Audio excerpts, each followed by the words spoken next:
Merry Christmas, everyone. It's a wonderful time of year, but it's also a strong reminder that it's hard to find time to be with the people you love. So imagine what that would be like if your work commute was to a foreign country. And imagine how difficult it could be to focus on improving your education if you were unable to eat for several days at a time. This is what's happening in Zimbabwe right now. As members of the global outreach ministry of our church, my wife and daughter and I have a particular interest in Zimbabwe. Michelle, my wife, has visited the country 3 times, and ministry leaders from Zimbabwe often visit our ministry when they come to the States. So we've become really good friends, and we've learned a lot from them about the hardships of life in that place. By discussing various causes and effects of the poverty in Zimbabwe, and by illustrating simple ways to combat the problem, I hope to promote a sense of the responsibility we all share to make financial investments in the well-being of the poor. To accomplish this, I'm going to tell you about situations that illustrate problems resulting from poverty.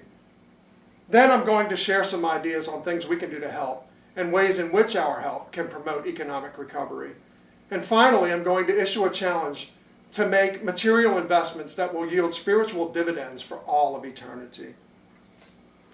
Craig Richardson's online publication in the Cato Institute says that Zimbabwe was once known as the jewel of Africa. But since gaining independence in 1980, its economy has plummeted due to land redistribution. According to a special report by the Food and Agriculture Organization, a law was passed by which land was confiscated from European farmers and redistributed to native Africans. So farms that used to be large-scale operations are now producing barely enough to feed their new owners. Richardson says the result is widespread famine and the collapse of the national economy.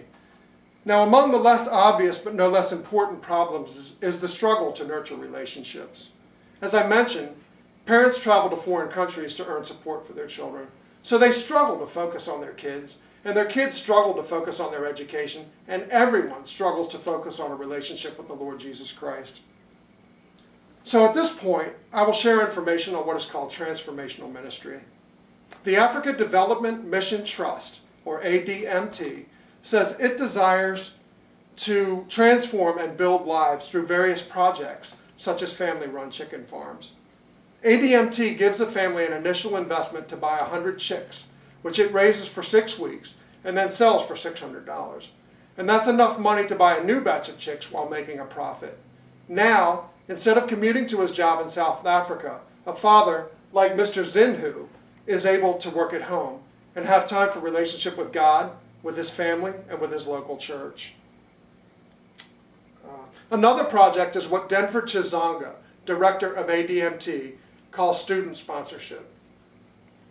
According to the BBC, Catherine Bragg, the UN Assistant Secretary General, says that less than 20% of Zimbabwe's children are able to attend school.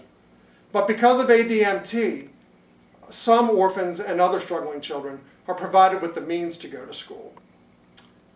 Children are also helped through the local churches to grow spiritually and be involved in Christian ministry and Christian service. Some schools are even able to provide feeding programs. And Dave Stewart, director of global outreach at Savannah Christian Church, says this: you can't expect people to focus on what you're trying to teach them if their stomachs are growling. And furthermore, if you serve people by addressing their material needs, you earn their trust, and you earn the right to share the gospel with them. I'd like to add that you also gain a wonderful sense of purpose and fulfillment from doing the Lord's work. In John 4:34, the Lord Jesus said, "My food is to do the will of him who sent me and to finish his work." So the Lord's initial challenge to us is to decide on a level of involvement and act on it. But the even deeper challenge is to understand and believe that the eternal importance of our investments. If you give a father an opportunity to nurture his children, you make it a lot easier for him to believe that God really does love him and desires a relationship with him. And if you satisfy the hunger of a child, you greatly increase the chances that that child will embrace the truth of the gospel. To sum up, we all know what it's like to have the urgent needs of life distract us from our relationships with God and with other people. And we can see that in Zimbabwe, the struggle to survive allows precious little time for such things. But I hope that today's information will help us to see that there are practical, effective, and inexpensive ways for us to help. And I pray that we will eagerly embrace the challenge to invest ourselves in this divinely appointed work. I'll conclude our discussion by pointing out practical ways of being involved. One very simple and very effective way is to contribute money to the global outreach ministry of your church. Another way you can be involved is go on a short-term mission and serve the people yourself. Beyond that, if you want to sponsor ADMT directly, we have brochures available for that purpose. For the sake of credibility, I want to point out that my family is currently involved in at least a small way in each of these options, and we are convinced you cannot outgive God. As we close, I will express the advice Jesus gave in the Sermon on the Mount when he told us to store up treasures for ourselves in heaven and not here on the earth, where thieves like crooked investment bankers break in and steal. Remember, where your treasure is, there your heart will be also. Merry Christmas, everyone, and God bless you.